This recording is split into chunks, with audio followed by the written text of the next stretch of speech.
Бараа бүтээгдэхүүний онцлогоор шалтгаалan бараа материалын кодын мэдээллийг цувралаар ялган бүртгэх боломжтой.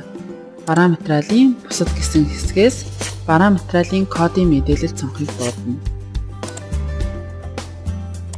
Код нэрийг ойлгомжтой тодорхой оруулах. Харьяалах бүлэг гэсэн хэсэгт харьяалах бүлгийг нь тохируулж өгөх бөгөөд мөн энэ цонхноос нэмэх засах устгах товчны тусламжтайгаар мэдээллийг өөрчлөн бүртгэх боломжтой. Жишээ болгон бараа материалын бүлгийн бүртгэлийг нэмж харуулъя. Бүлгийн мэдээллийг бүртгэхдээ ерөнхий мэдээллийн хэсгийг өглөөд төрөл гэсэн хэсгээс тухайн бүлэг хамаарах төрлийг сонгож тохируулна.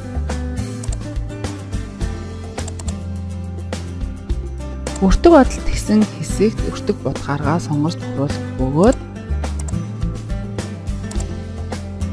хэмжих нэгж гэсэн хэсэгт тухайн бүтээгдэхүүний хэмжих нэгжийг тохируулж өгнө.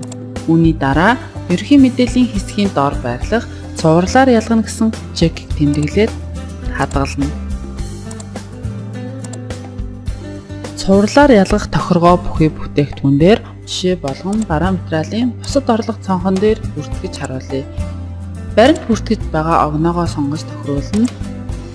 Байршил гэсэн хэсэгт орлого хүлээн авч байгаа байршлаа сонгож тохируулна.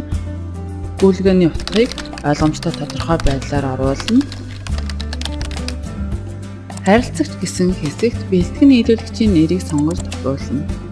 Барааны код гэсэн хэсэгт цувралаар ялгах тохиргоо бүхий бараагаа сонгож тохируулаад тоо хэмжээ гэсэн хэсэгт орлого хүлээн авч байгаа тоо хэмжээгээ оруулна. Тоо хэмжээ гэсэн хэсгийн ард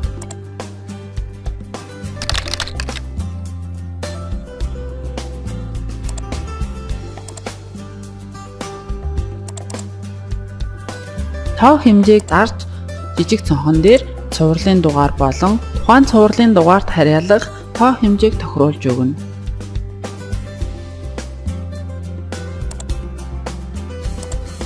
Ингээд бүртгэсэн бүх мэдээлэлээ сайтар шалгаад гүйлгээний мэдээлэл хавц руу шилжээд тохирох дансыг сонгож тохируулаад хадгална.